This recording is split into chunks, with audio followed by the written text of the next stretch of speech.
Olá, galerinha! Se eu sou de diretor ou de DiTuber, né? Marketing pessoal das aulas de psicobiologia e psicossociologia aqui no nosso curso de biomedicina do IFES Campus Vila Velha. Queridos, é uma satisfação imensa estar com vocês. Boa tarde. Né? Começamos então o nosso processo de gravação da videoaula. A gente estava no momento que a gente não estava gravando a aula, porque estávamos falando do funcionamento, digamos, administrativo do nosso ambiente virtual de aprendizagem. Mas a ideia hoje é falarmos um pouquinho sobre o livro A Tábula Rasa, do Steven Pinker. Já deu para perceber no início da leitura, quem começou a ler, né? E quem não lê, começou a ler ainda, por favor, corre atrás, porque você já está atrasado. E aí, obviamente, você não ganha tudo o que você poderia ganhar de conteúdo se você apenas ficar com aquilo que vai ser falado nas aulas, tá? Porque o processo de leitura aí tem exemplo, em cima daqueles exemplos, inclusive, que eu construo as indagações e, obviamente, vou construir também as questões da nossa avaliação. Mas vou passar um itinerário rápido aqui sobre o que é essa semana, né? A primeira parte do livro tem como título A Tábula Rasa, O Bom Selvagem e o Fantasma na Máquina. E essa compreensão dessas três grandes teorias é a abertura do livro do Steven Pinker. Ele começa a falar que, essa, digamos, é uma teoria oficial ou teorias oficiais, né, da ideia lockeana, da ideia russoniana e da ideia cartesiana. E que a modernidade, a maneira que nós olhamos na modernidade para o ser humano, envolve essa configuração, digamos, triádica de três teorias que são consideradas oficiais. Depois, já no capítulo 2, o Steven Pinker vai apresentar algo que ele vai falar sobre Siliput, que é uma espécie de massinha de modelar, um brinquedo norte-americano de esticar, parecido com a nossa amoeba, mas a ideia é de que o Siliput, ele pega a forma de qualquer coisa, ou ele conseguiria ser maleável o suficiente. E aí ele faz uma comparação disso com o sistema nervoso.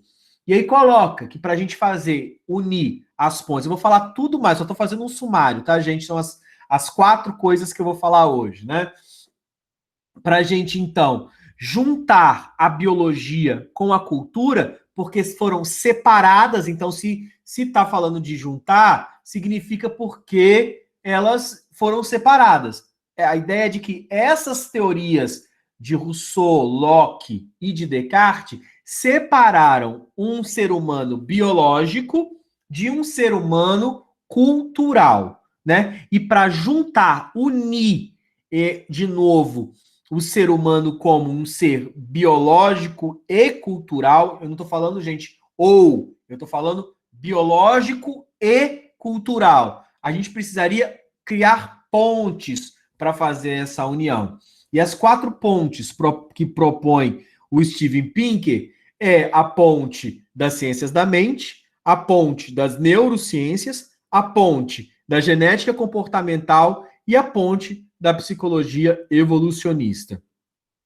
Ele coloca que essa fragmentação, essa desunião nesse ser humano, a visão do ser humano, ela aconteceu por conta de alguns abutres, ele fala, né, de alguns abutres da cultura, que seriam, então, teóricos que teriam sido desonestos com a biologia, até por conta da história.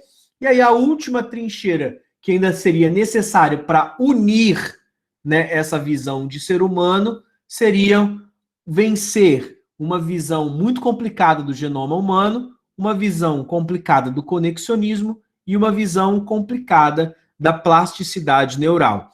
Lembrando que eu fiz vídeos curtos falando de cada uma dessas etapas do livro, resumindo a complexidade deste pensamento do Steven Pinker para nós, então, estudantes que queremos entender como um roteiro de estudos para permitir melhores análises, para compreendermos que o ser humano não é uma coisa ou outra.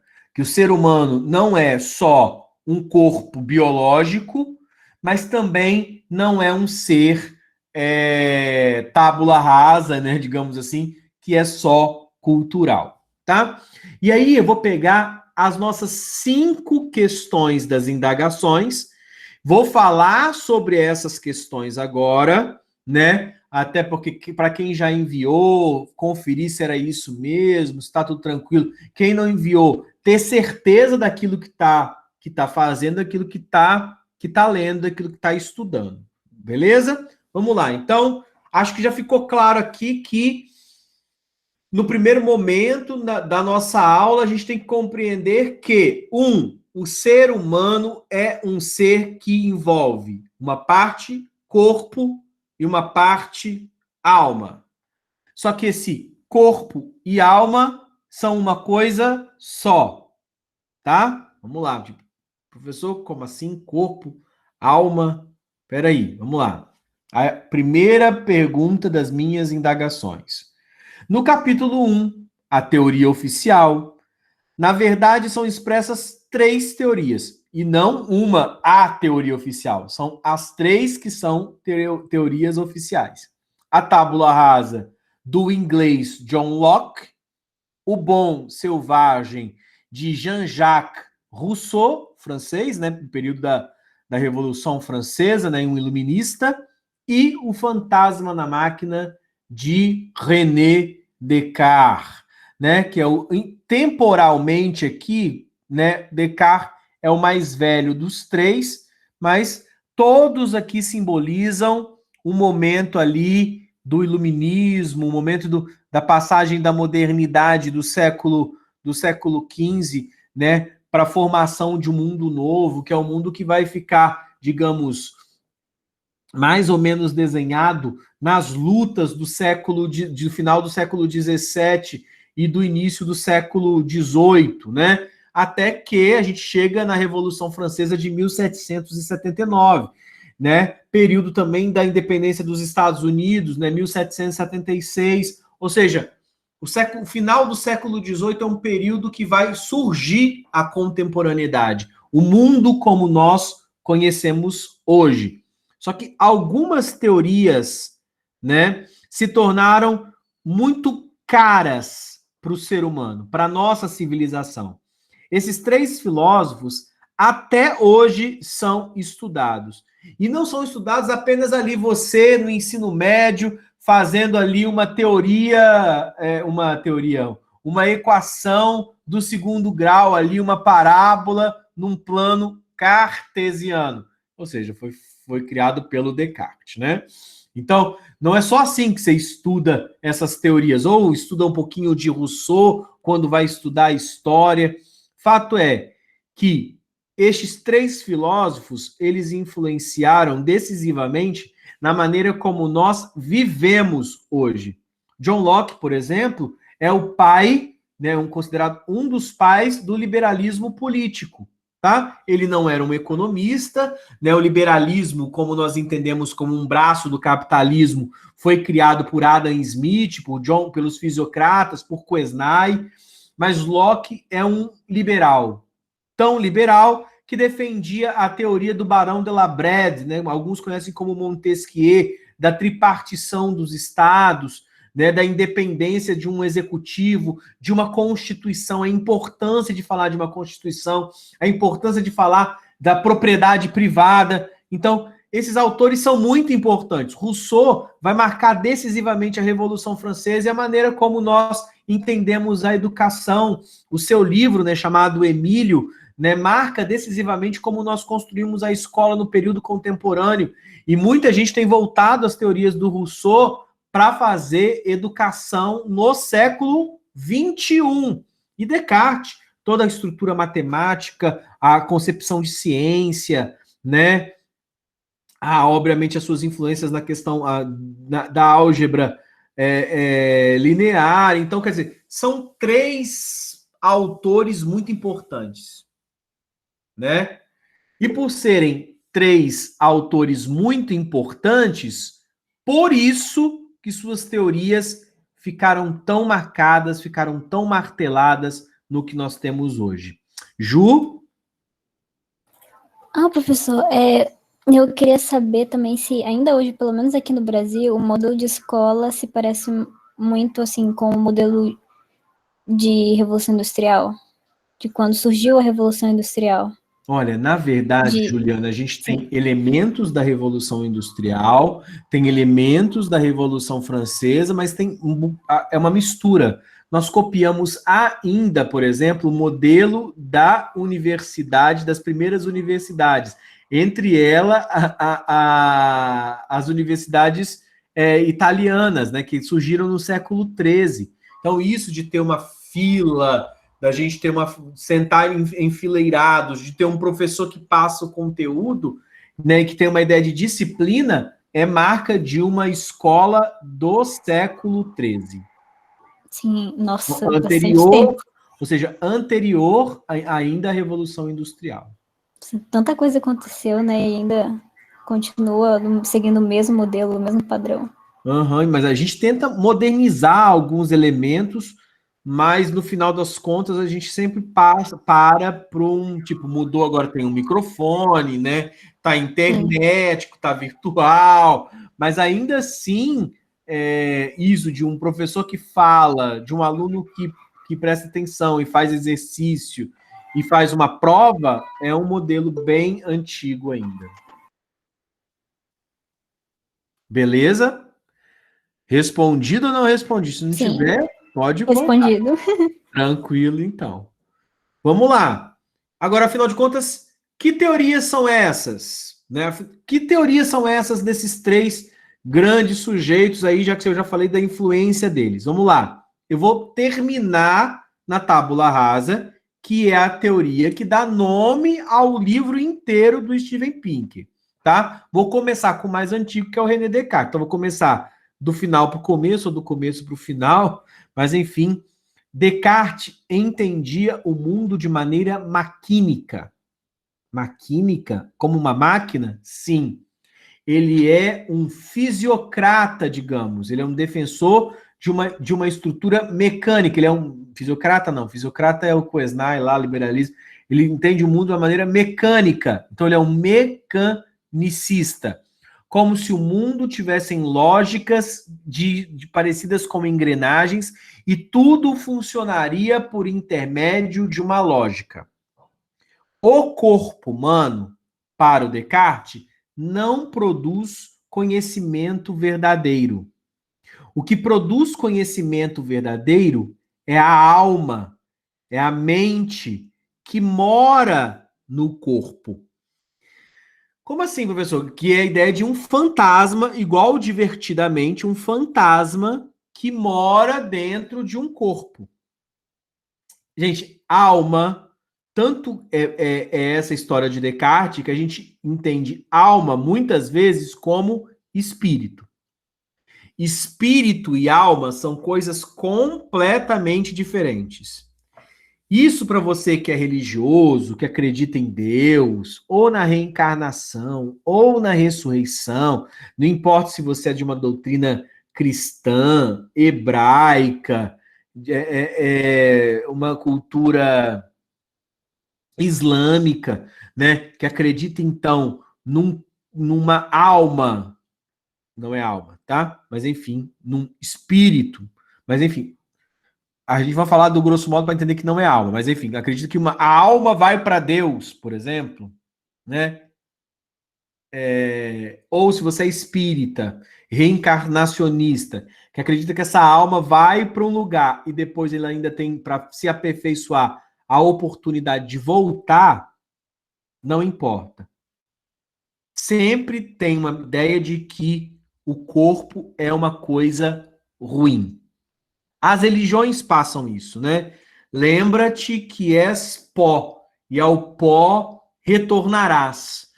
Né? Uma coisa efêmera e que vai morrer, que nasce e que morre, e que a gente tem, então, medo disso, da morte, e a gente quer, então, ser eterno. E aí, então, para ser eterno, a gente fala assim, então, é a alma que é eterna. Essa alma religiosa, na verdade, vai se chamar em grego, a compreensão dela, pneuma. Ou em aramaico, ruá. Ruá é soprou. Pneuma é ar. Tanto que você pode ir, se tiver com dor muito nas costas, ir no pneumologista, não é isso? Que é o médico que toma conta dos pulmões. Ou você vai, né, e furou o pneu e vai então colocar ar e consertar o seu pneumático.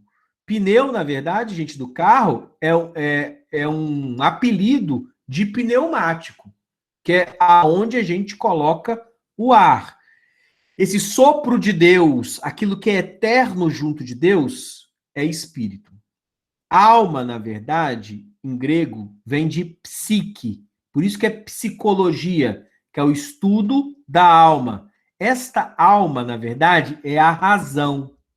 Então, Descartes escreve um texto chamado As Paixões da Alma. Isso tudo das palavras para a gente chegar neste livro de Descartes.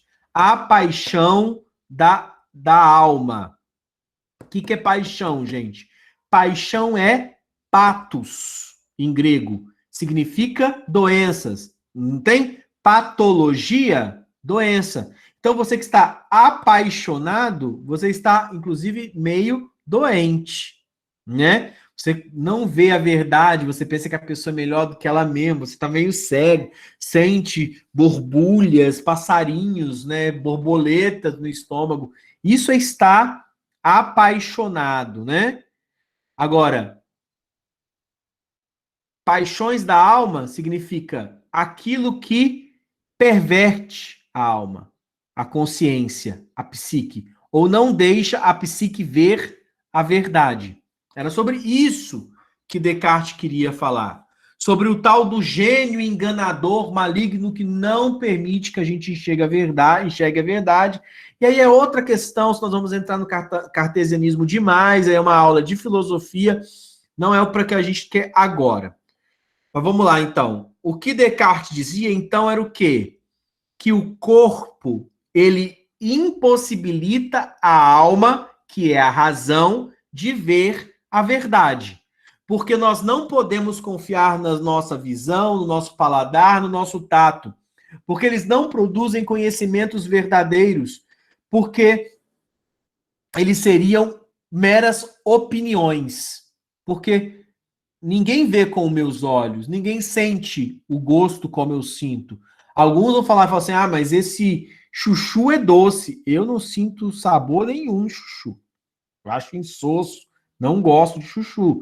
Mas a gente vai falar, nossa, é delicioso, é docinho, né? Chuchu tal, coisa boa.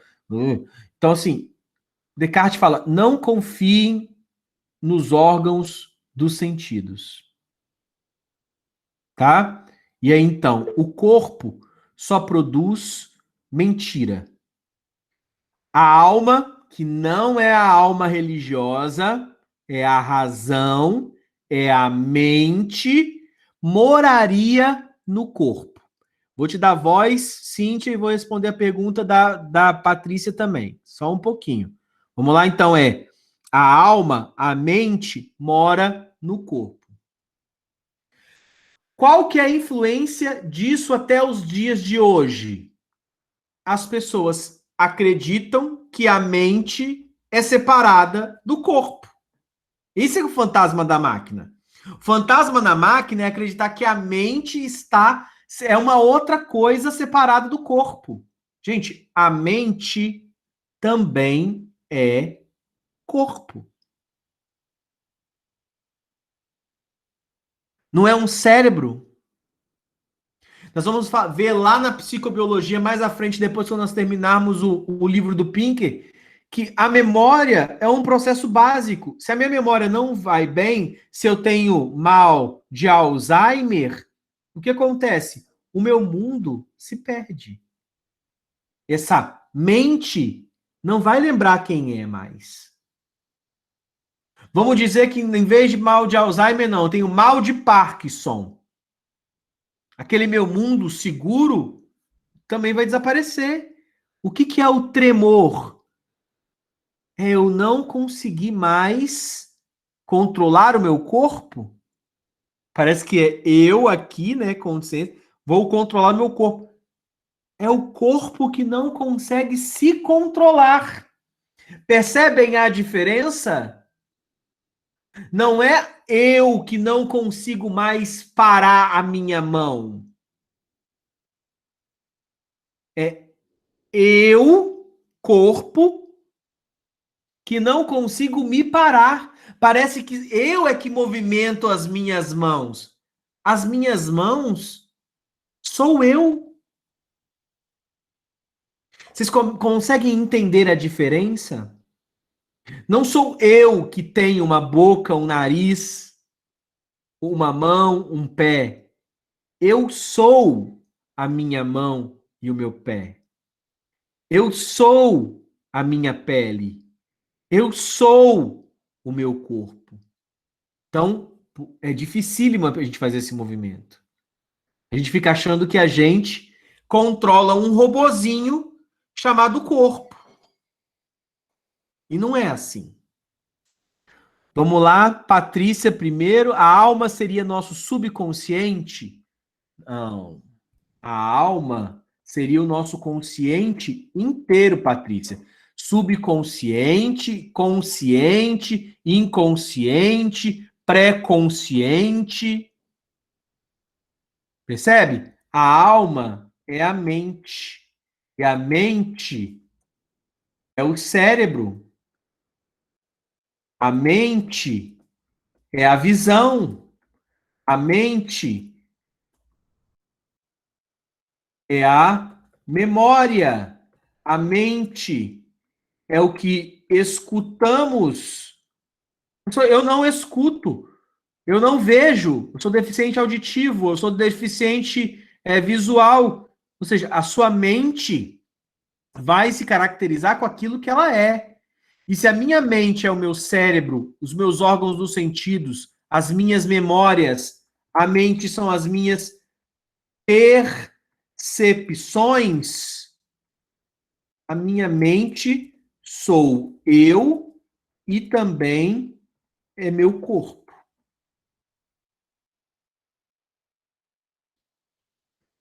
Alma é só mente. Mas o que a gente está fazendo aqui, utilizando a teoria da psicobiologia, é dizendo que o meu corpo é inteiro e é sujeito.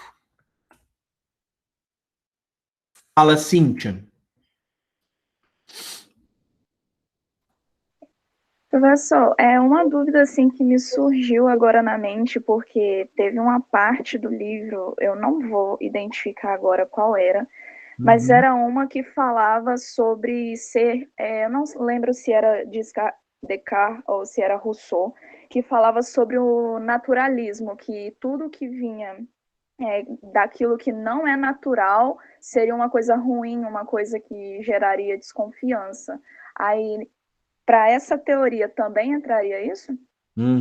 É Rousseau. A gente vai tentar aqui agora também fazer cair Rousseau, né? Aquilo que é naturalismo é a teoria russoniana, né? E o que é naturalismo é que o homem é naturalmente bom. Viver em sociedade é que nos corrompe. Viver em sociedade é que nos cria a cultura, cria em nós a violência e a maldade. Entendeu? Sim, sim. Então, essa é a primeira parte.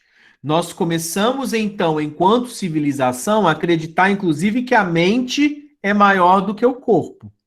Isso tem implicações, gente, no mundo, muitas implicações. Implicações gigantescas, tá? Quais implicações? Muitas. A ideia, por exemplo, de que os trabalhos com a mente são mais importantes do que os trabalhos com o corpo. Não é assim que é passado para nós? O cara lá trabalha o dia inteiro só usando a força do seu corpo. E o outro estudou muito, então a mente é maior do que o corpo. Tem implicações econômicas, implicações sociais, a teoria do Descartes. Tem implicações médicas, dizendo que eu tenho que cuidar deste fantoche que é o corpo, para que a minha mente fique boa. Como se fossem coisas diferentes, não é assim desde os gregos? Mente sã in corpores sanos, mente sã em corpo são, a mente boa que mora no corpo bom. Se a mente está boa, o corpo está bom, mas a mente não é corpo. E é isso que a psicobiologia vem mostrar para nós. A mente também é parte do corpo. Lição 1. A mente é corpo. Ela não mora no cérebro. Ela é o cérebro e não só o cérebro. Não é só a massa cinzenta, é o hipotálamo, o giro do cíngulo, o cerebelo, todas as partes do sistema sensorial, do sistema nervoso, são mente e são corpo. Tá? Segunda teoria que a gente tem que fazer cair, é essa que a Cíntia trouxe para nós, o naturalismo de Rousseau. Nós somos convencidos de tudo que é natural é melhor. E tudo aquilo que não é natural é artificial. É assim? Suco bom é suco natural. Se você vai tomar um suco artificial, né? Tang, que suco. É artificial, não presta. Entendeu? Então, bom é aquilo que é natural da natureza. É aquilo que é bom. E aí o Rousseau vai falar assim: isso é tão verdade que os povos indígenas, os povos originários, né? E aí então é o bom selvagem, eles eram selvagem, eram naturalmente bons. Naturalmente. O que fazia as pessoas ficarem ruins? A maldade humana era ensinada. Vou falar de outra maneira. Vamos pensar o seguinte, gente. O cavalinho, quando nasce da mamãe cavala, da mãe égua, né? Não tem cavala. Mas enfim, quando o cavalinho potro nasce da mãe égua, o que o cavalinho é quando nasce? Cavalo. Não é assim? Você deu algumas horas ali pro cavalinho, ele já vai estar pulando, relinchando, dando coice, fazendo tudo que o cavalo faz, né? Nós, seres humanos, já nascemos assim? Não. Não nascemos assim. Nós não nascemos já humanos. Existe um processo de humanização. Tornar humano. Como que essa humanização ela ocorre? Pelo ensino da tradição. O que é escola? É ser ensinado a aprender aquilo que está na tradição e na cultura. Qual que é o problema de Rousseau com o bom selvagem e que a gente está querendo dar um cascudo aqui e mostrar que é outra coisa? Que nós não nascemos nem bons e nem maus. Esse lance de considerar que a maldade é algo ensinada, que a maldade é algo artificial, que a maldade é algo da cultura só, é um erro. Nós temos comportamentos altruístas e egoístas na nossa constituição deste corpo, ou seja, são genéticos. Isso não significa que existe um gen da moralidade. Que aí vai falar assim, ali tá vendo, ó, aquela pessoa é ruim desde o gen. Tem um gen ali nele que foi herdado do pai, porque o pai era ruim, a mãe era ruim. E aí pai ruim, mãe ruim vai criar uma criança ruim. Tem gente doida que nem adota crianças por conta dessas teorias. Eu não sei quem foi o pai e a mãe dessa criança. Vai que ela tem uma falha de caráter. Tá vendo? Isso é preconceito, é discriminação. Porque não existe um gen moral. Agora, o altruísmo e o egoísmo, que a gente chama comumente de bondade e maldade, nascem conosco. Todos nós nascemos bons e maus. Como a gente vai desenvolver aquilo que é em nós bondade e que é aquilo que é em nós maldade, vai ser na cultura. Mas não pode ser considerado que é a cultura que ensina aquilo que é mal. Já está também parte disso em nós. Agora, se nós vamos desenvolver, então a cultura não é aquilo que é ruim. E o corpo é bom. Corpo e cultura fazem parte de um todo maior. Fazem parte do processo de como esse sujeito se constitui. Tem gostos, gente, que já estão determinados na nossa história ontogenética. Se é onto, é do ser, né? Da constituição deste ser. E aí vão ter N coisas. Por exemplo, o nosso gosto por amido. Não foi isso que eu falando da batata? Amido, né? O nosso amor pelo açúcar. O nosso corpo já tem uma aptidão, né? Açúcar, açúcar, energia fácil, energia. Vamos quebrar aí uns ATPs. Energia, energia, energia, energia. E, obviamente, gordura. Ninguém fica ali, estou feliz, vou fazer uma festa, porque vou comer um alface. Né? Vamos criar aqui o grupo de amigos do alface, né? Amigos do brócolis. Gente, eu amo tanto, tanto, tanto, tanto brócoli, que eu viveria de brócoli. Olha, você é um ser diferenciado, se você é esse. Gostar de comer brócoli é uma coisa. Agora, achar que só vai viver de brócolis é outra completamente diferente. É que você não conheceu uma coisa chamada cacau. Deus salve o cacau, não é isso? Principalmente as meninas sabem muito bem disso. Algumas, num período do mês, inclusive, que estão fazendo a descamação do endométrio, não é isso? Cacau salva. Por quê? Porque o corpo pede. O corpo pede. Percebem? Então, gente, não é uma coisa boa e uma coisa ruim. O homem não é naturalmente bom. O altruísmo e o egoísmo fazem parte de nós. Vamos lá? Terceira teoria, tá? A teoria da tábula rasa. Para o John Locke, nós nascemos sem nenhum conhecimento.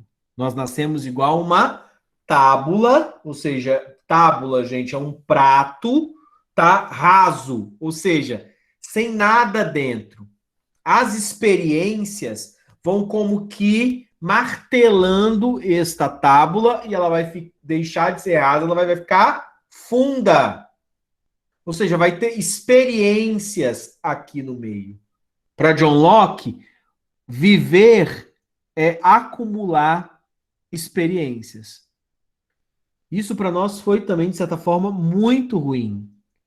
Porque então passou para nós uma ideia de que o nosso biológico não tem conhecimento nenhum. E isso é um erro. O nosso corpo tem um conhecimento. Querem um exemplo? Quando você chega muito perto de um lugar alto, o que que o seu corpo faz? Ele te joga logo uma porção de adrenalina, seu pé fica gelado, você começa a suar frio e você joga o seu corpo para trás. O que que é isso? O medo e a precaução é um conhecimento do corpo. Tem uma série do Netflix sobre tábula rasa muito bom, bacana, Renan. É essa a compreensão mesmo, a ideia de que e eles vão lá tentar destruir a tábula rasa, não é? Na verdade, na Netflix tem um monte de séries hoje falando sobre o corpo humano e especificamente sobre estudos de neurociências, tá? Tem uma agora, acho que é o corpo humano, que é toda falando sobre a questão de neurociências. Tá? Vamos lá, aí Vitória coloca uma pergunta. Professor, o preconceito contra homossexuais, por exemplo, tem a ver com o naturalismo de Rousseau?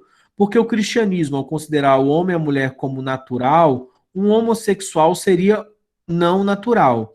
Esse naturalismo influencia a sociedade nisso ou não tem nada a ver? Não, nesse aspecto não tem nada a ver, não. Mas o que tem a ver, Vitória, é a tábula rasa, tá? Tem a ver com este tipo de preconceito. Porque a tábula rasa vai dizer, por exemplo, que nós nascemos o corpo coincidindo com o nosso gênero, né? Então seria homens e mulheres heterossexuais seriam naturais, mas porque a homossexualidade seria algo ensinado e não da natureza. E é diferente disso, né? A sexualidade e o gênero são construções biopsíquicas sociais. Ou seja, o que é bio? Tem uma natureza no corpo. Mas ela é também psíquica. A mente vai trabalhar, o psicológico vai trabalhar nisso, e é social, porque ela pode ir para um lado ou para o outro. Então, na verdade, o preconceito é achar que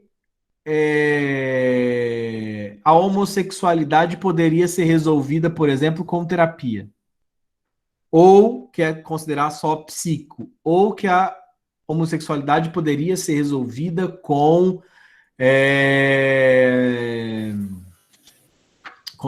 por conta da criação dos pais. E não é isso.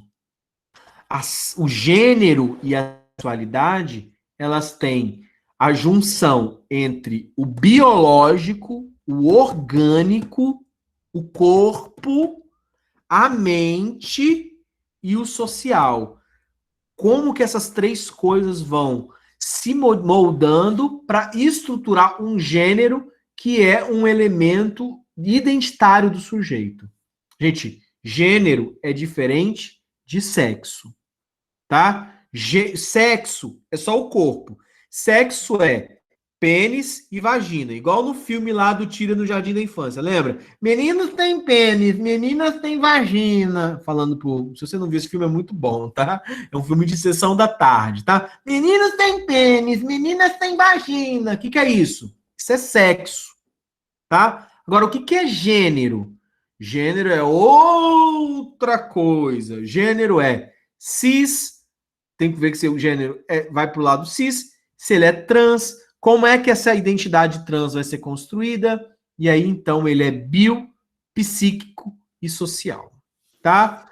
Professor, Fala. tem até um trecho do livro, que se não me engano é no capítulo 4 ou no capítulo 3, que falava sobre gêmeos, aí falava de diferença da inteligência, do Albert Einstein, e falava também, os homens homossexuais tendem a possuir um núcleo intersticial 3 do hipotálamo anterior menor, e sabemos que esse núcleo tem um papel nas diferenças entre os sexos. Então, aí trazendo de novo essa parte que não é uma tábua rasa, que ninguém é ensinado. Isso, porque o que você falou, Juliana, na verdade, a psicobiologia coloca tipo, que o gayzinho já estava ali, entendeu? E tem que ser respeitado na sua diversidade, porque já estava ali. Se vai para um lado, se vai para o outro, como é que vai se constituir a pessoa? São outros 500.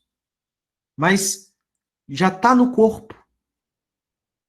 Percebem? Só que as pessoas têm medo disso. A gente vai falar um pouco sobre isso na semana que vem, quando a gente vai falar de QI, por exemplo. Mas as pessoas têm medo disso. Porque as pessoas queriam uma sociedade igualitária, que todos fossem iguais. Inclusive, essa é a máxima das 3 teorias juntas, né? Que todos são iguais. E não é isso. O que a Cíntia está chamando de predisposição é o fato de que nós nascemos com disposições genéticas diferentes. Eu não nasci com o corpo do Phelps. Então, assim, eu posso até nadar bem. Eu posso ir lá treinar muito e ser um bom nadador. Eu posso desenvolver o meu corpo para ser um bom nadador. Mas ele nasceu com uma altura, um tamanho de braço. Quando você vê o tamanho do braço do Phelps, o braço dele vai quase lá no joelho. Entendeu? Então, é uma predisposição, ou vamos chamar de outras coisas, são as características genéticas nos colocam questões corporais que vão falar sobre habilidades globais, interesses, que vão já estar sendo marcados na nossa alma e que não são apenas ensinados pela cultura, como queria dizer a Tábula Rasa, o Bom Selvagem e o Fantasma da Máquina. Percebem? Então, o que acontece? Existe QI, sim. Existe QE, sim. Existem pessoas que têm mais memória, sim. Existem pessoas que têm uma visão diferenciada, sim. Existem pessoas com uma percepção diferente, sim. Existem pessoas com mais predisposição à matemática, sim. Existem pessoas que conseguem desenvolver melhor o campo das inteligências da linguagem, sim. Ou seja, eu não estou falando que existe uma pessoa inteligente e uma burra. É que existem diferentes inteligências.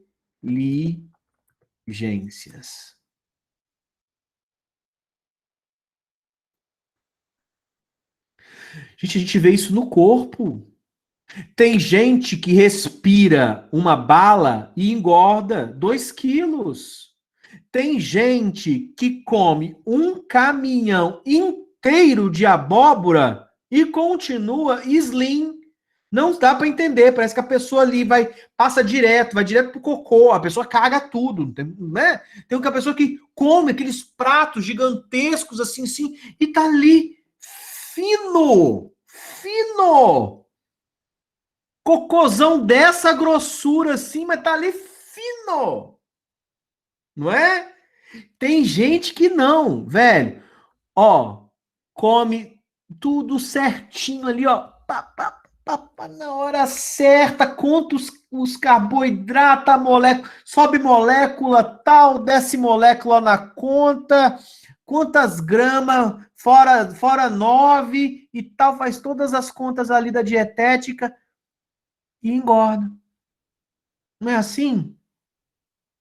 Tem gente que nasce com pernão, tem gente que nasce com perninha, tem gente que nasce com bundão, tem gente que nasce com bundinha, tem gente que nasce ecto, tem gente que nasce meso, tem gente que nasce outros morfos tantos possíveis. E essa diferença não diz apenas do peso, mas diz de como é esse intestino, como é esse coração. Por exemplo, eu fiz há uns meses atrás um ecocardiograma, né? Era um check-up para ver como é que estava minha questão cardíaca. Eu descobri com 37 anos, foi ano passado, né, com 37 anos, que o meu coração é deitado. Gente, deitado. Ele não é assim, em pezinho. O final do meu coração é aqui embaixo. Ele é deitado assim, ó, deitado. A bundinha do meu coração tá aqui no meu sovaco. Então, por isso que você vê lá, gente, lá, fulano foi baleado próximo ao coração e não morreu. Sou eu. Meu coração tava... As anatomias não são iguais. Você já tem que ter isso, inclusive, predisposto. Por isso que essa disciplina vem antes de anatomia também, né? Porque acontece o seguinte, os corpos não são iguais. Se você olhar bem a constituição dos músculos, por exemplo, a gente estuda o quê? Aonde elas deveriam ou quase sempre estão, mas às vezes em você um determinado músculo é atrofiado. Ou em você, o seu músculo é gigantão. No seu, talvez ele é bipartido, ele tem duas partes. Percebe? Então, sim, Cintia, já foi, é uma predisposição, tal, passou isso aí. Ah, beleza, depois foi a pergunta da Brenda. Professor, e as pessoas que são bissexuais? Também uma alteração biológica cerebral que desenvolve essa pessoa a se sentir atraída pelos dois sexos? Aí tem uma questão, aí, igual todas as coisas, a questão da sexualidade, Brenda, ela é biopsíquica e social, lembra? Então significa, gente, a bissexualidade, a pansexualidade não é só uma característica genética. Talvez vai ter o elemento genético e vai ter o quê? Um bocado de outros elementos sociais aí ou psicológicos que vão estruturar essa mente. Então não é alteração, inclusive. Ela possui uma biologia cerebral que desenvolve, que vai ser, inclusive, vai ser talvez desenvolvida por ela ou não. Entendeu? A bissexualidade ou qualquer coisa da questão da sexualidade tem N coisas possíveis. Tá? A gente nunca vai saber se vai sair do armário, se não vai sair. Entendeu? Se vai continuar ali a vida toda, como é que é. Tá? Pedro! Professor, poderia esclarecer novamente a respeito daquela pergunta que foi feita quando estava falando dos homossexuais, com relação ao naturalismo de Rousseau? Uhum. Então vamos lá. Não é o naturalismo de Rousseau que pode falar de novo. Quer falar de novo? Não, não, desculpa que o negócio bugou aqui. No... Não é o naturalismo de Rousseau que gera o preconceito. Entendeu? O que gera o preconceito é achar que é algo que a sexualidade é algo que diz respeito à criação dos pais ou da cultura. Como se aquela pessoa pudesse, então, apanhando, entendeu? Mudar. O preconceito tem essas coisas, né? Não fala assim, merece uma coça. Gente, cada pessoa tem direito de ser aquilo que ela é, enquanto biológico, enquanto psicológico, enquanto social. Esse primeiro momento nosso tem justamente a ver com isso. É bom, foi boa essa pergunta, né? Porque nós nos tornamos pessoas melhores assim, com relação à aceitação das diferenças. E tem um documentário chamado Olhos Blue Eyes, né? Olhos Azuis, que fala sobre isso, é um experimento, né? Que cria a ideia de discriminação e preconceito, né? Cria ali no laboratório, né? Com pessoas que têm olhos azuis. É só para a gente entender a estrutura do preconceito. E aí sim, a gente começa a perceber que o preconceito, na verdade, ele é originário de pessoas muito limitadas. Porque nós somos de todas as cores e de todos os jeitos. E qual é o problema disso? Imagina que nós vamos criar agora, daqui a pouco, o preconceito para quem tem os dedos tortos.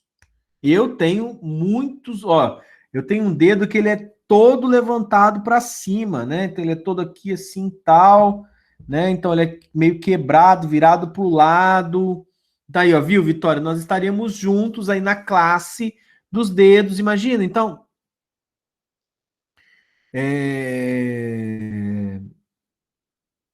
E tinha isso. Parece que vocês estão fazendo, eu estou fazendo uma metáfora boba, mas a palavra gauche, né, que é esquerdo, existia um preconceito no período medieval que dizia que o diabo se aproveitava e entrava nas pessoas que eram canhotas. Tinha esse preconceito com os canhotos. Inclusive, então, falava que tinha que endireitar os canhotos, porque era um erro. Então, o preconceito está em achar que as coisas são consequência de uma só coisa? Sim, Wallace.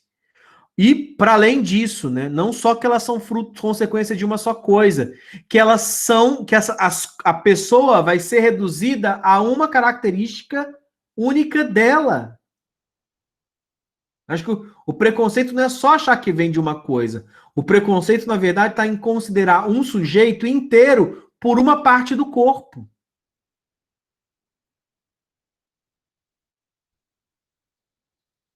Não é?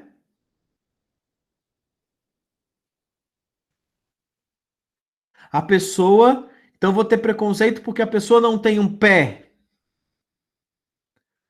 Ou porque ela é paraplégica. Percebe? Vou ter preconceito porque a pessoa não tem cabelo.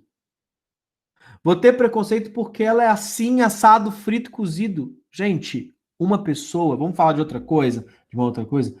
A pessoa com o que ela vai fazer com o pinto e com a vagina dela é problema dela. E se ela não gosta de pinto ou de vagina, mais uma vez, o problema é dela.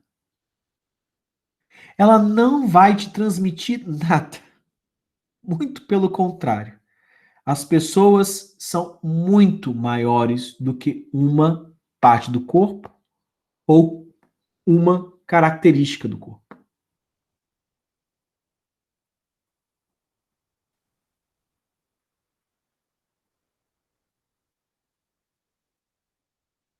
Entendido?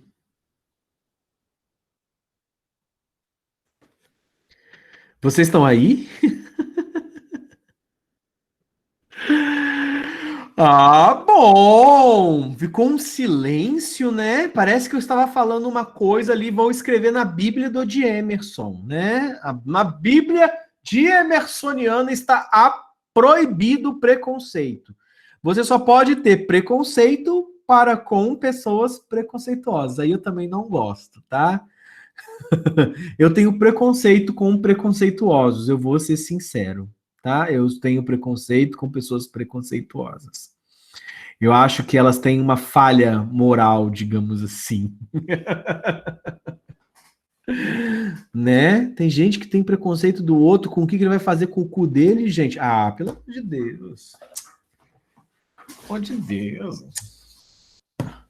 Gente, cada um é maravilhoso sendo aquilo que é. Vamos lá, então. Então, acho que eu já respondi a primeira pergunta. Gastei 1 hora para responder essa pergunta, mas é porque ela permite que nós entendamos o desenvolvimento das outras, né? Então, o que quer dizer cada uma delas? A gente falou um pouquinho sobre isso, né? A tábula rasa é a ideia de que nós nascemos, né, sem nenhuma inteligência, sem nenhuma expressão, que nós nascemos, então, sem experiências, e são as experiências que criam a condição de inteligência, são as experiências que produzem conhecimento, então não existe uma inteligência no corpo, é também chamado de natismo, né, que aí casa muito bem com a teoria de Descartes, a ideia de que nós nascemos como uma folha de papel em branco, a ideia de que a mente é separada do corpo, e a ideia de que nós nascemos bons e que a sociedade nos corrompe, que é a ideia de russoniana, né? Vamos lá.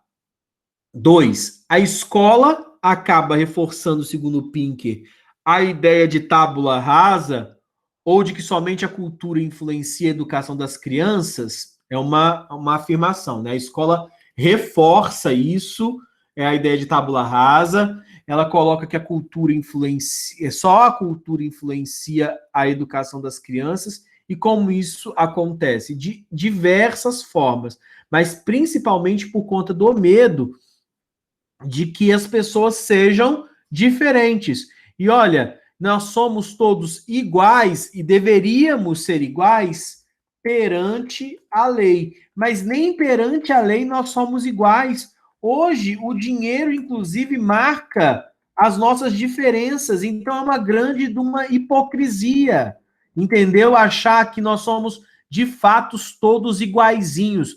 Nós somos iguais em dignidade, nós somos iguais em valores, nós somos iguais em direitos, ou pelo menos deveríamos ser iguais em direitos. Agora, na verdade, os nossos corpos são diferentes. A escola faz todo momento essa tentativa de colocar que nós somos iguais. Tenta ensinar todos do mesmo jeito. E tem pessoas que são visuais, tem pessoas que são auditivas, tem pessoas que demoram, tem um tempo diferenciado para aprender, tem pessoas que pegam no pulo, tem pessoas que têm altas habilidades em matemática, tem pessoas que têm altas habilidades em ciências humanas, tem pessoas que têm altas habilidades em relações sociais. São estas diferenças aí que a escola hoje está começando tendo que aprender a lidar. Mas sim, a escola é uma naturalizadora, ou seja, ela tenta naturalizar os nossos costumes. Ela tenta colocar todo mundo como se fosse igual, tá? E não é, né? Não é. Já coloquei aqui diferenças gigantescas, diferenças homéricas que mostram para nós que nós somos bastante diferentes, digamos assim, né? Nós somos diferentes. A escola reforça demais a tábula rasa, tá? E aí o que acontece? A escola acaba martirizando algumas pessoas. Como se todo mundo tivesse a mesma capacidade. E quem não tem a mesma capacidade é chamado de preguiçoso. Fala assim, mas fulano é preguiçoso. Você só não consegue porque você não se esforçou o suficiente, tá? Agora, uma coisa é fato. Se você tem algum problema com alguma disciplina, por exemplo, você tem que se dedicar mais para aquela disciplina. Mais para aquela disciplina. Gente, eu fiz todas as recuperações de matemática do IFES, quando eu era aluno do IFES, porque eu não sou bom em matemática. Alguns de vocês já devem estar começando a passar aperto, por exemplo, com a disciplina de fundamentos. Ou já começaram a ver que a disciplina de química o bicho vai pegar. Não é assim? Isso não significa que você é pior que ninguém, mas significa que você vai ter que se dedicar mais do que outros, porque não é a sua praia. Não é a sua praia, você não gosta, você tem dificuldade. Talvez ela pode vir até a se tornar, por conta da prática, a sua praia. A minha mulher fala muito disso. Né? A Adriana é professora de operações unitárias, né, que é uma disciplina super complexa do núcleo das engenharias. Né? A Adriana é engenheira química, mas ela falava assim, eu aprendi a ser boa em física, em matemática. E hoje ela gosta de física e matemática, mas ela aprendeu a ser boa. Ela não nasceu naturalmente uma matemática. Tem alguns que nascem já naturalmente. Do mesmo jeito que tem gente que já fica, né? Que é a vida, a cultura, e tem habilidades. Eu sou todo social.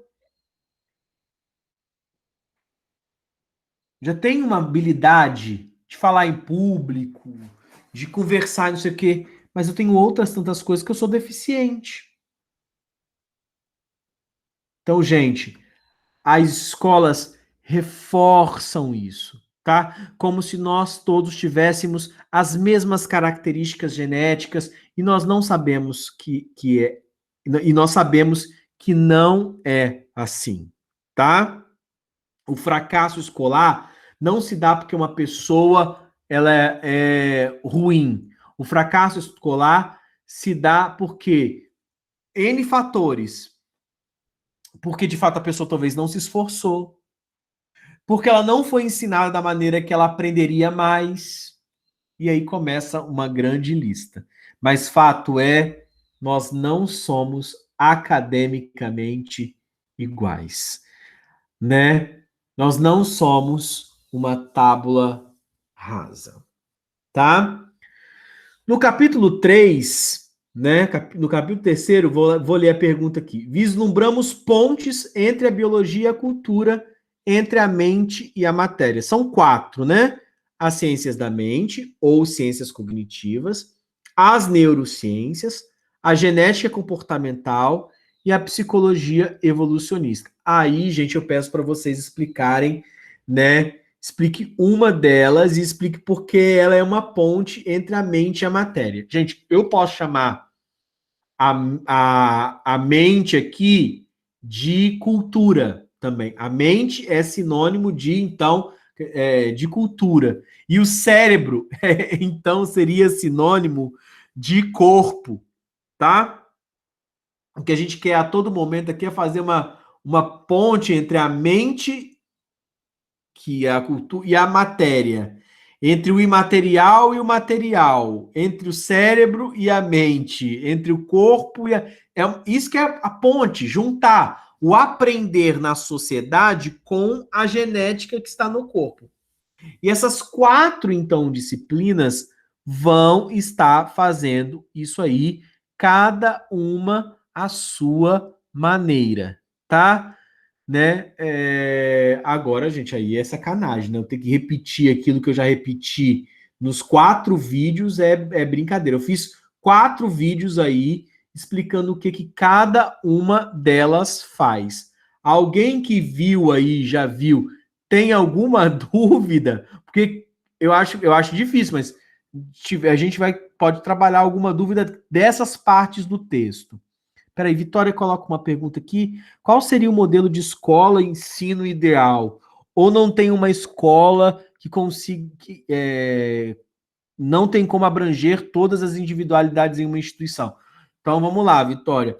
Não tem como abranger todas as individualidades em uma instituição. Então não tem uma escola ideal. A escola ideal talvez seja aquela que entende que existem modelos de escola diferente, ou seja, aquela que consegue perceber que existem modelos de inteligência diferentes, ou seja, que é sensível a métodos de ensino diferenciados, tá? Então, a escola que consegue dar conta disso, de que tem alunos que vão aprender mais com teatro, tem alunos que vão aprender com clube de leitura, tem alunos que vão aprender com oficina de robótica, tem alunos que vão aprender com o circo, entendeu? É isso. Então, ela oportuniza muitos espaços para diferentes modelos de aprendizado. Então, ela dá oportunidade para que a criança ou adolescente encare oportunidades para desenvolver os seus dons ou as suas aptidões genéticas. Entendeu? Agora, que exista este lugar, complicado. Entendido? Gente, sobre a 3 aqui, vocês entendem o que é uma ponte, né? Todas essas 4, as neurociências, as ciências cognitivas ou ciências da mente, a genética comportamental e a psicologia evolutiva ou evolucionista, elas buscam juntar aquilo que se quebrou com as teorias oficiais, tá? Que é unir biologia e cultura, mente e matéria. Não é só corpo, aí a psicologia evolucionista vai falar, olha, inclusive o próprio livro do Pinker é de psicologia evolucionista, né? Olha, a sua agressividade, ela não está só no fato do seu pai ter sido um canalha. A sua agressividade também tá nas suas células, tá como a sua mente se construiu, né? Ou entender assim, olha, a gente tem que tratar certas coisas, né, e entender que elas fazem parte de um processo evolutivo, que a mente também está em evolução, né? Do mesmo jeito que o corpo está em evolução, a mente, por ser corpo, também está em evolução. Então, essa evolução cultural e corporal, elas estão caminhando juntas. É o gene e o meme, tá? O gene como menor partícula orgânica e o meme como menor partícula cultural. Existe uma evolução dos genes e uma evolução dos memes. Gente, meme não é só Pfizer. Tá passada? Isso não é só isso que é um meme. Isso é um meme também, porque produz humor, papapá. Agora, meme é muito mais do que isso. Meme significa a menor partícula cultural. A cabeça, no caso, do ponto de vista cultural, está evoluindo. E a cabeça, do ponto de vista neurônios, também está evoluindo. Então, a evolução humana ela é genética e memética. Beleza? Professor, alguns comentários que vi no YouTube a respeito da educação japonesa fala que esses clubes diferentes, fala sobre esses clubes diferentes com práticas diferentes. Não, tudo bem. Você fala que os japoneses fazem muito isso. Brother, o brasileiro também faz muito isso. É que a gente não consegue, às vezes, dar visibilidade às boas instituições escolares que nós temos. A gente fica achando que bom é só aquilo que tem tá lá do lado de fora. Inclusive, tem uma série na Futura que chama Escolas Inovadoras, e você vai conseguir perceber que existem escolas inovadoras na Finlândia, na Alemanha, nos Estados Unidos, na Noruega, na França, mas também vão ter escolas inovadoras na Colômbia, na Argentina, no Chile e no Brasil. Wallace, se estiver falando do transtorno de identidade dissociativa, a psique e a parte social tem grandes, se não maior parte disso. Se não tenho muita informação científica sobre, mas é como um mecanismo desenvolvido pelo cérebro para proteger o indivíduo das expectativas traumáticas. Espera aí, então eu perdi a fala do Wallace. Vamos lá. O professor, uma pessoa que tem um distúrbio de personalidade, isso seria consequência única da parte biológica ou nem isso? Não, os distúrbios, né, psicológicos ou distúrbios psiquiátricos, eles têm uma natureza social, né, que inclusive desencadeadora, né? Vitória fala um pouco disso, né? Ele não está falando só do transtorno de identidade dissociativa, Vitória, né? São qualquer transtornos da ordem psiquiátrica, tá? São originários numa parte social, que é desencadeadora, traumática, que é a vivência psicológica, e muitas questões que são genéticas, ou predisposição a esquizofrenia, né, que é uma doença psiquiátrica de ordem maior, é exemplo disso. Ela tem uma natureza orgânica, é a mesma coisa, gente. Vocês vão aprender isso. Vou falar de uma outra maneira. Gente, tudo que é humano, ele é biopsíquico-social. Tudo. Deixa eu já pensar.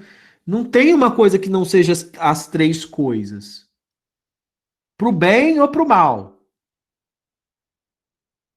Tá? É óbvio que, sei lá, tem uma característica genética. Agora, se ela vai ser desenvolvida, vai depender, por exemplo, dos hábitos sociais. O que é hábito social, por exemplo? Comer, comida, dieta, é um hábito social. Ou como que a pessoa vive. Talvez eu tenha uma predisposição a ter câncer do intestino, né? Porque minha avó teve câncer no intestino e porque minha mãe teve câncer no intestino. Não estou dando um exemplo, tá? Minha avó não teve câncer no intestino, nem minha mãe. Mas vamos lá. Alguém da minha família teve um tipo de câncer num lugar específico. E se eu comer gordura violentamente com maus hábitos alimentares como elas tiveram, eu posso ter ou desencadear esse câncer, ou se eu tiver hábitos alimentares mais saudáveis, eu posso desencadear o câncer do mesmo jeito. Aí eu não consegui dobrar o biológico. Agora eu posso talvez não ter o câncer. Então, quer dizer, são as três coisas juntas. Entendeu? Sempre as três coisas juntas. Bom, então vocês vão falar aí das 4 pontes, vocês vão escolher uma delas e explicar uma delas, tá? Mas todas elas estão querendo falar um pouquinho sobre isso, né?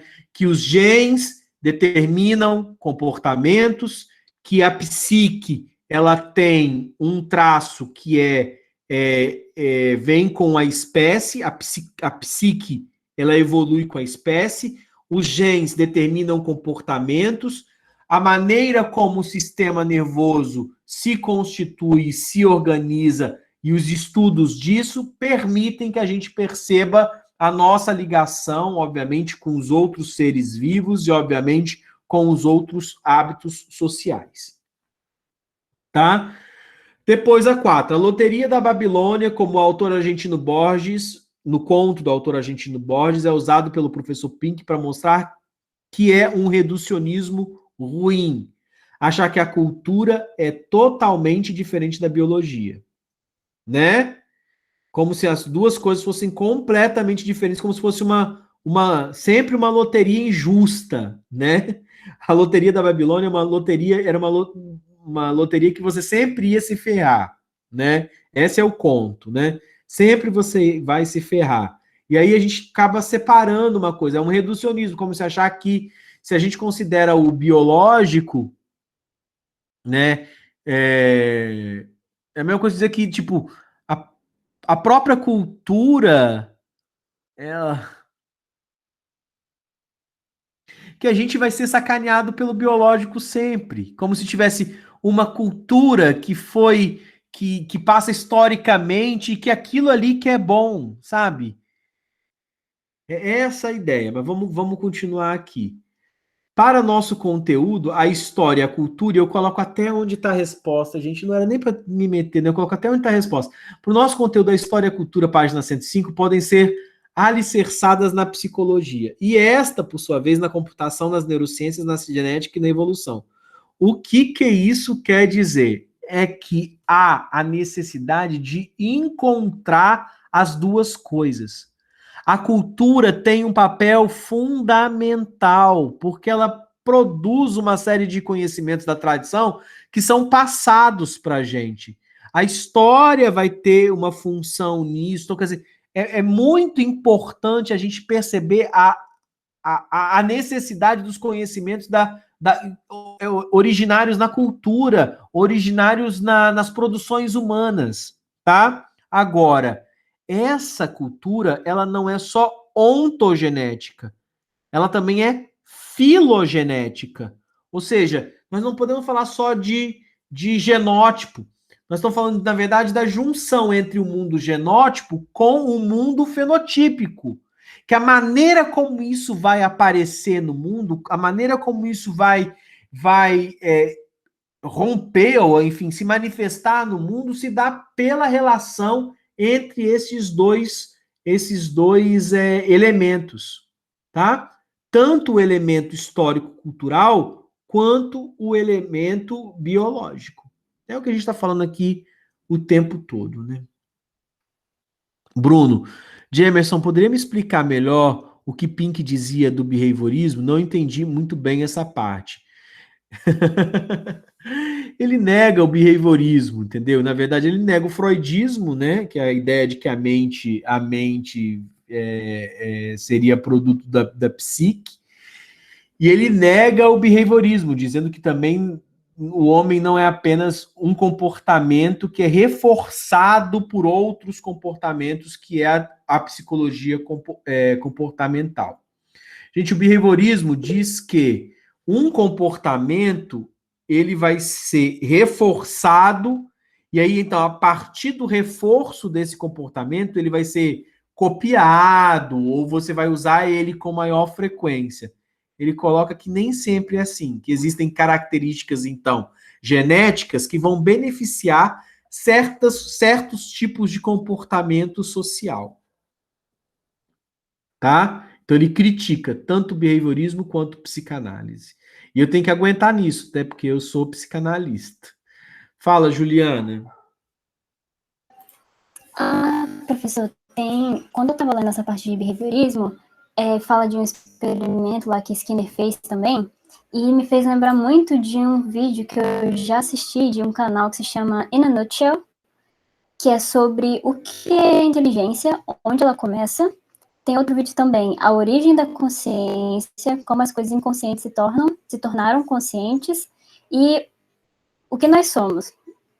Então, quando eu estava lendo essa parte, me lembrou muito desse vídeo, principalmente de inteligência, porque me fez lembrar bastante do experimento que ele fez, envolvendo ratos, porcos, para tentar enfiar uma ficha numa máquina. Eu gosto muito desse canal, inclusive recomendo aqui. Uhum. E é isso.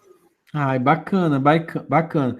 Eu já tive no momento que eu fiz análise experimental do comportamento, antigamente na psicologia, a gente ganhava um ratinho que a gente tinha que fazer experimentos behavioristas com o ratinho, né? Aí o meu rato contava e tudo mais. A questão é não acreditar que o comportamento é apenas originário através do reforço, mas obviamente que existem condições biológicas nesse rato que vai permitir que esse reforço aconteça. Então, ele nega o behaviorismo, tá? Beleza? Juliana colocou aqui até a indicação dela.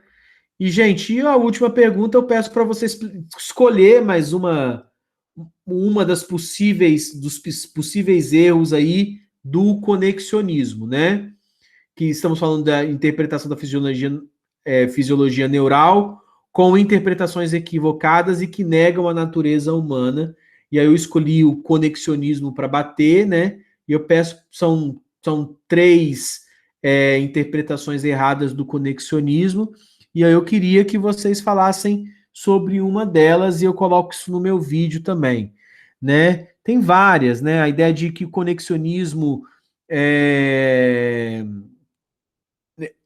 uma ideia errada do conexionismo, né? De que o córtex cerebral ele é apenas associativo, né? Que está aproximando, na verdade, a ideia de associação neural com a ideia de tábula rasa, né? Que então seria aquilo do mundo memético, né? Daquilo que é do mundo cultural, provocando as modulações e a maneira como o cérebro funciona, né, a questão dos inputs e dos outputs, como se fosse, na verdade, apenas uma organização computacional do cérebro, tá? Mas aí tem outras interpretações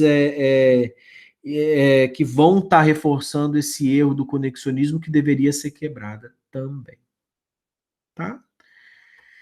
Gente, eu acho que por hoje é isso. Deixa eu dar uma olhada aqui no fórum. A pergunta do fórum, eu acho que eu falei também já, que eu falei sobre a alma, né? E aí eu começo a perguntar se a alma tem genética, né? E eu faço um texto tão grande, quase que eu fiz um artigo aqui, fiz um textão, né? Mas eu falei tudo, acabei falando tudo que estava aqui no texto, né? O pneuma, o ruá, né? Já estava tudo colocado também. É isso. Gente, mais alguma dúvida nesse momento? Não? Tá tudo lindo? Victória. Ai, Diga-me. não, desculpa, foi sem querer. Tá Hum, tranquilo. tá tranquilo?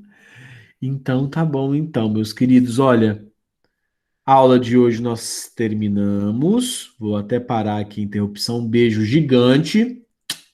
Beijo grande.